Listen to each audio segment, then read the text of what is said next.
remix it, but in the famous words of Scott Hall, the leader of the NWO during the WCW takeover, you might not know who we are, but soon you're going to know why we are here. Ladies, gentlemen, viewers, subscribers, please subscribe, and listeners, welcome to Battle Rap Radar Network presents The Weigh-In. I'm your host, CAGESIDE Carter, and I'm here with my fellow host, one guy so cool, words can't describe him, he can only use numbers, 1791. How you doing, my man? What's going on, man? How you guys doing? Chilling, man. Pretty good. And typically we're also with a guy that's such a visionary. His name is like it with OPTIKS, but he could not make it for today, but he'll be back in future shows.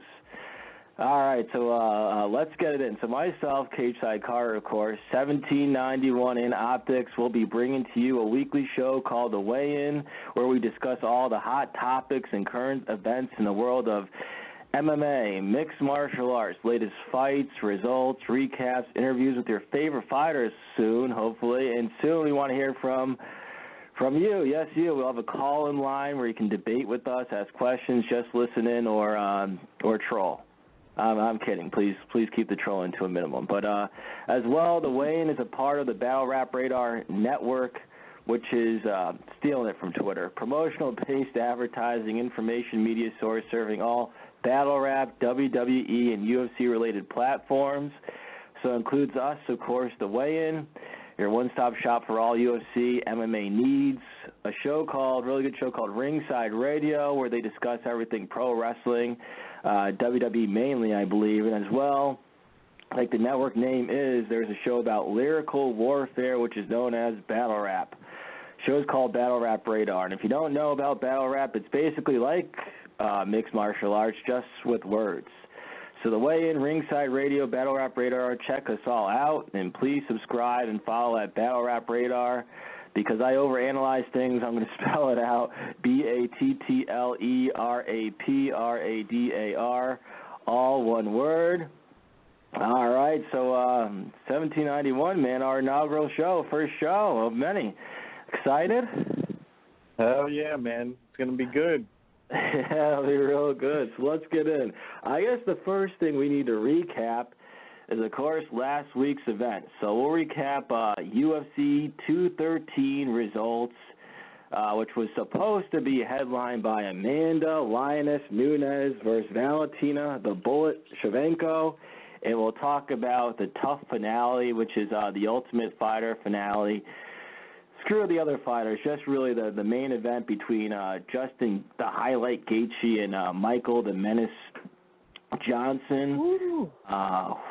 Real quickly to run down the winners of UFC 213.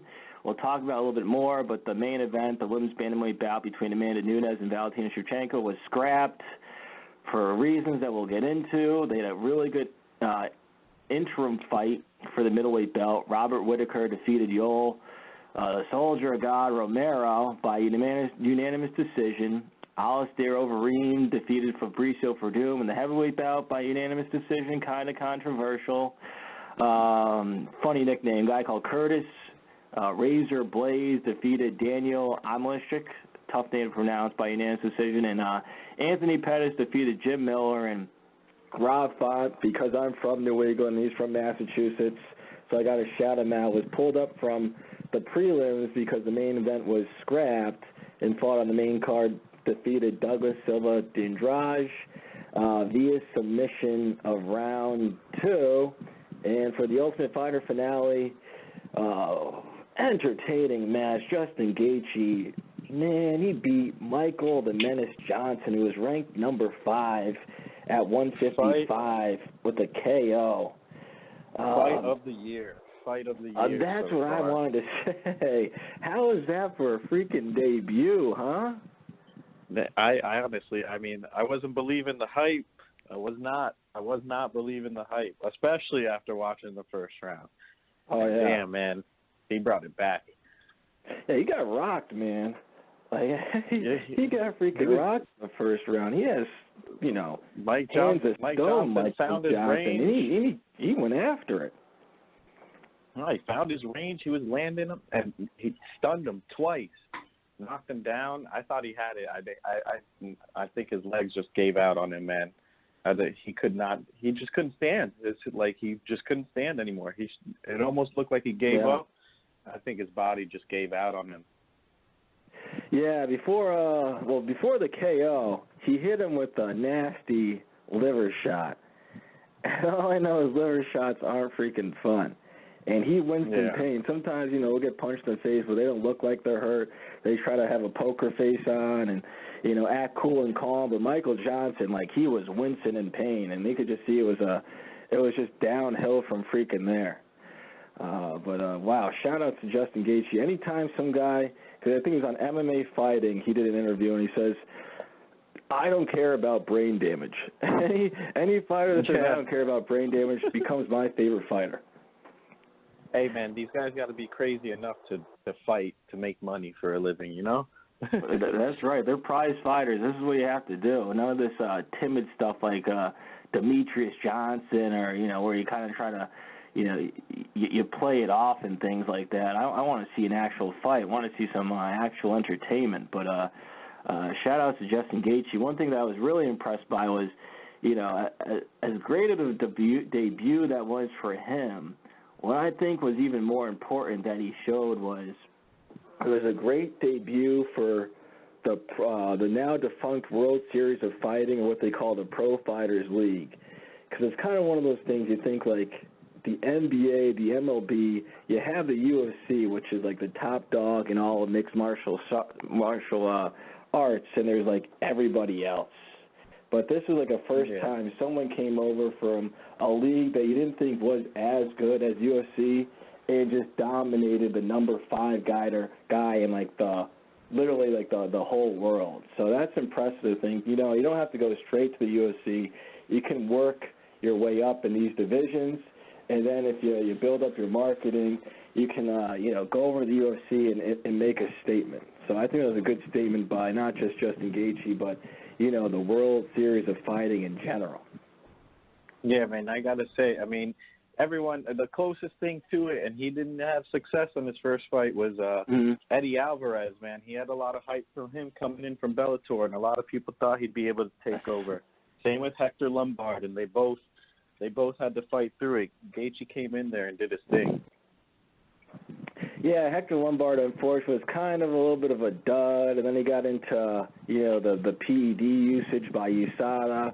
For you don't know, it's a United States Anti-Doping Agency, where he kind of got flagged with roids. He's a little bit in the middle, where it's like he fought at 185, which is middleweight, but he's a little bit small for middleweight, but a little bit too big for welterweight, which is 170. So he had a rough start. Yeah. But yeah, Eddie Alvarez, man. I know they think about the counter fight, but hey, he was a champion. He came over from Bellator. He did win the belt. So it's not like, it's UFC and everybody else. There are some tough guys from other organizations. Yeah, they're always plucking people away, Yeah, definitely, man. I guess we can discuss it a little bit. Let me see. Before we get into that great middleweight bout, it was kind of controversial, but what do you think about the Alistair Overeem and Fabricio Verdun fight? Do you think the judges got it right? Do you think that Overeem won, but do you think that was kind of controversial at the first round? Do you think he won the fight?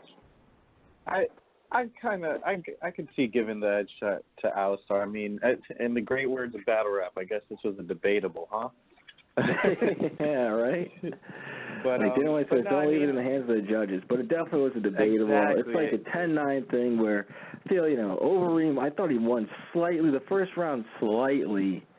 The second round, I thought the first round was slightly. The second round I thought was, a dominant win for him. And obviously Verdun won the third.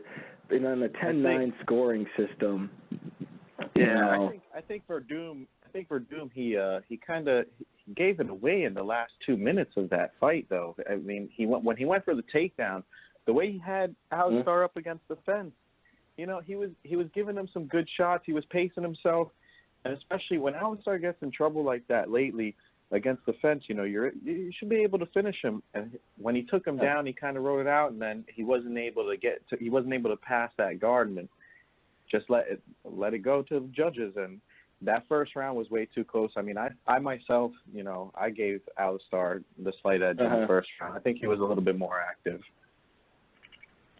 Yeah, definitely. Sometimes, I don't want to say he has a glass freaking jaw. They're heavyweights. Any guy that's 260 pounds, all muscle hits you. I don't care who you are, you're definitely going to drop. But he had him on wobbly legs. I thought he was going to finish him, but it seemed like he kind of pulled back for some reason. I think I remember, in the first round, his idiot coaches for Verdun were saying, you got that one. I go, it's razor thin. Don't give him this, false sense of confidence that, he might have won the first round. He knows damn well it was, a close damn round. So I'm not sure if he just wanted to think he was going to coast, think he was going to pull out the victory. Obviously, he must have, because in later news, it's not going to work out, but he is appealing the decision. The judges already scored it. I'm not sure why you're trying to appeal it, but it's just really weird.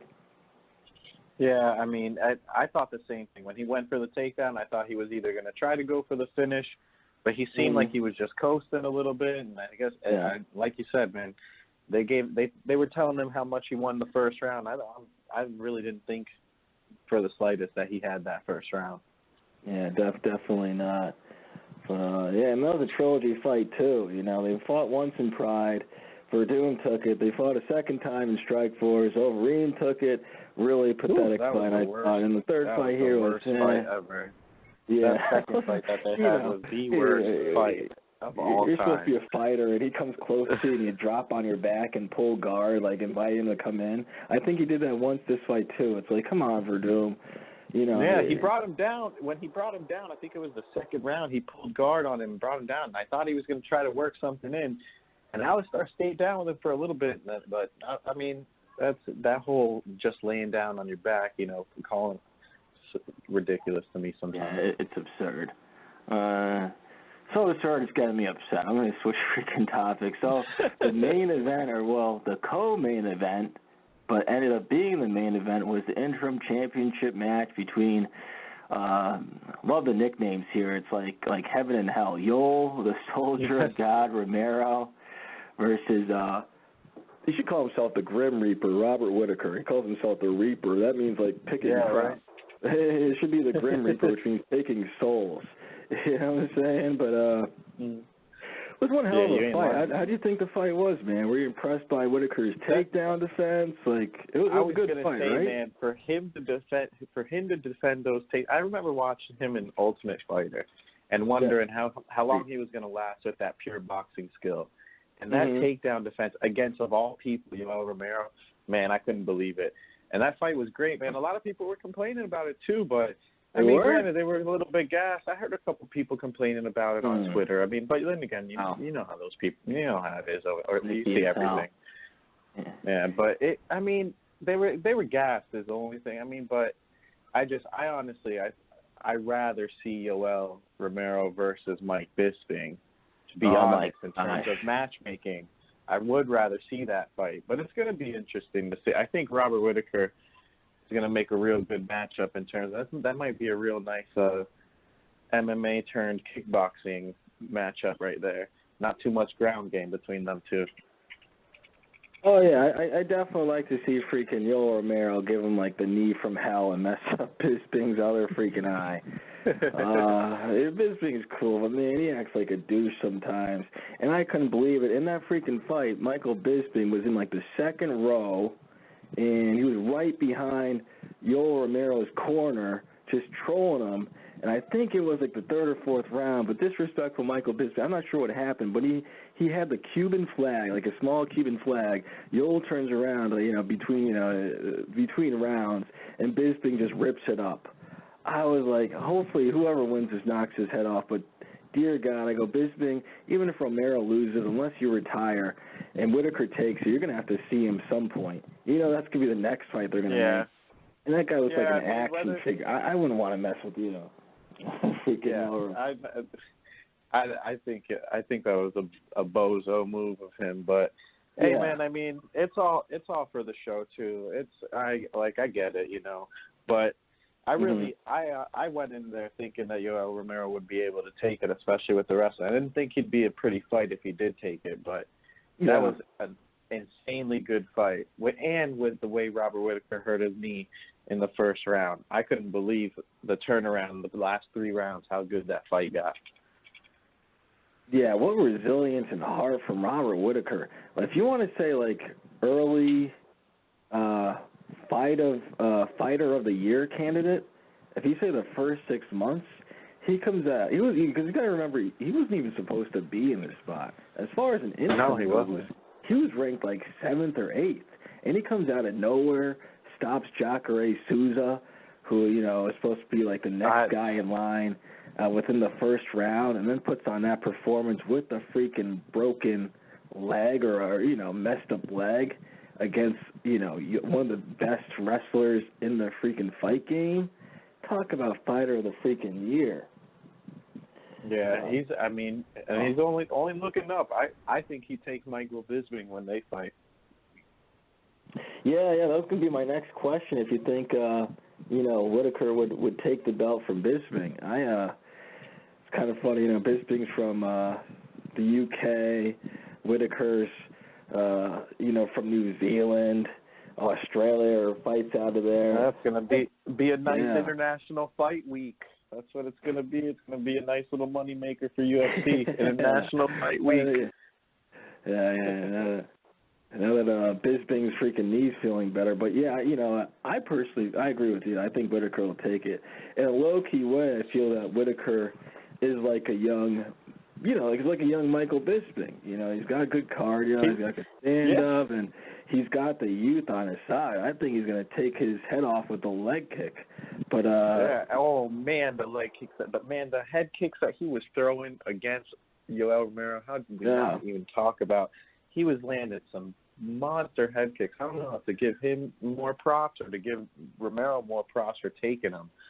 Yeah, I know, right? And he managed to avoid probably 3 times, probably because he's probably mobile and has good reflexes. But he, you try to conserve his energy. When it comes down to it, look, man, when you got muscles like that, you need freaking oxygen to get to that muscles.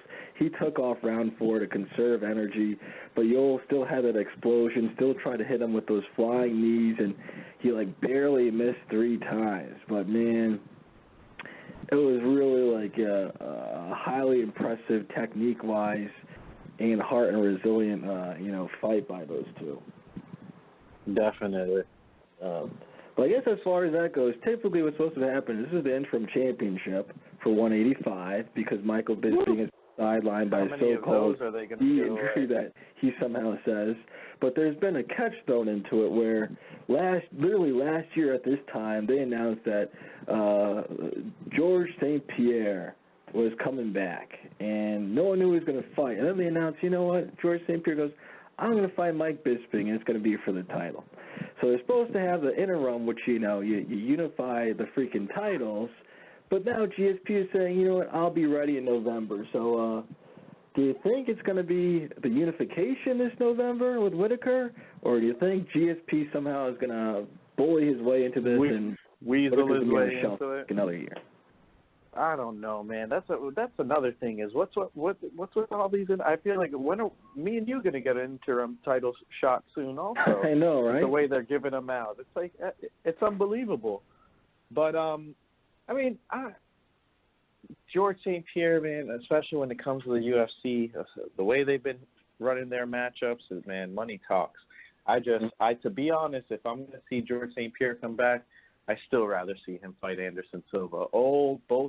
I don't care how old Anderson Silva is. Oh, yeah. I'd rather see them make that fight, especially the way they flip the switch. And they spoon-fed Conor and let him double dip on title shots and let him do all this.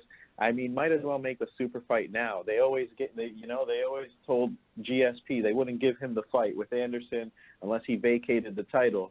They went ahead and give Conor boxing matches, 170 matches, give him the 155 belt without defending the 145 belt.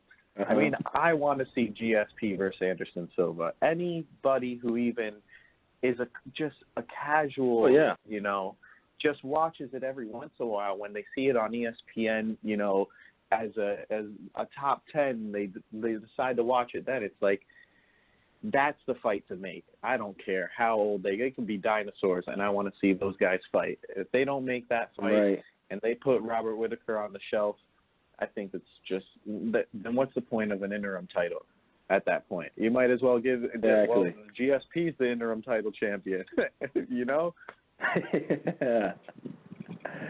All these like candy belts, candy fights, freaking these interims. Ever since they sold for $4.1 billion last year, like the word interim's been like tossed around everywhere. Like looking at the divisions, like all of them are like interims. I'm like everyone's a champ. Everyone's a champ now. It's like it's like winning. It's almost like winning doesn't matter in the UFC anymore.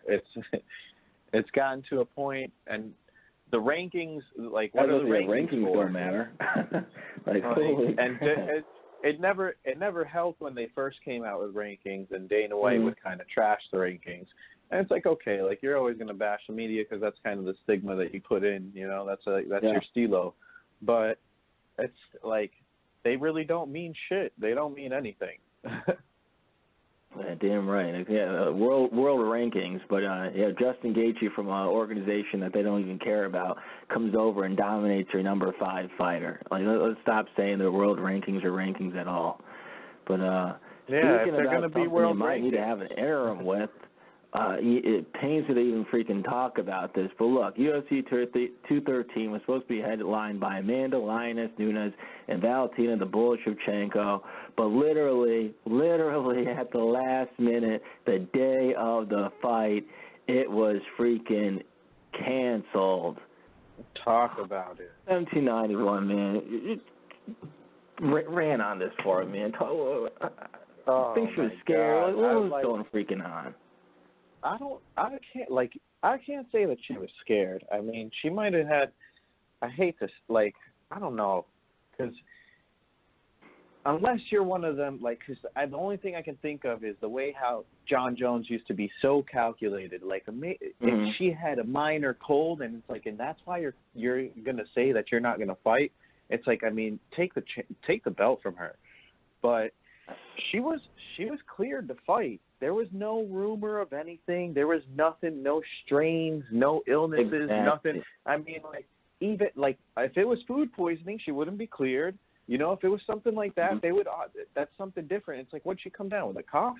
You know, she had a little bit of a cough, or because I don't understand how you could just call it quits the night of the fight. And to say that she's scared, it's difficult to say that, especially somebody who beat Ronda Rousey, even though she lost, you know, okay, she lost her loss, you know, losing to Holly Holm first. But still, it's, you know, somebody who's dominated like that. And to say that she's scared, I don't want to, none of these fighters are scared. But what the hell was that? Like, you're going to go ahead and just cancel the fight night of? I haven't felt that annoyed about something since John Jones denied Chael Sonnen when Chael Sonnen decided to step in. That's like the last time that I felt like, man, like you're a professional and you're the champ. You're supposed to defend the title at all costs, and that's how you're going to cool it. Like, it's a soft move.